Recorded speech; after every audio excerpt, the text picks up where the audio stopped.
হরে কৃষ্ণ। সুপ্রভাত। আজকের প্রশ্ন, ভগবান যদি সুন্দর হন তবে তার সৃষ্ট এই জগৎটা এত খারাপ কেন? এখানে এত কষ্ট, মৃত্যু, কান্না, এর তাৎপর্য কি? অপূর্ব প্রশ্ন। এই প্রশ্ন সবার মনে মনে জেগে থাকে। তো চলুন আজকের প্রশ্নের উত্তরে প্রভুজি আমাদের কাছে কি বলেছেন সেটা শোনা যাক। তিনি বলেছেন, এই জগৎটা জেলখানা স্বরূপ, এটি দুঃখালয়াম মানে দুঃখের আলয়। ভগবত বিমুখ হবার জন্য আমরা এই দুঃখ সময় বা দুঃখময় জগতে অধপতিত হয়েছি বলে বৈদিক শাস্ত্রে বর্ণনা করা হয়েছে। রাজদ্রোহী প্রজারা জেলখানায় স্থান পায়।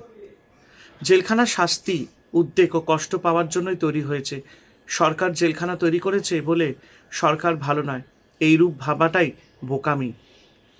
জেলখানা তৈরি করাটা কোনো রাজার দোষরূপে গণ্য করা উচিত নয়। তবে কৃতকর্মের দণ্ডভোগের মেয়াদ শেষ হলে জেলখানা থেকে রেহাই পাওয়ার সুযোগ থাকে।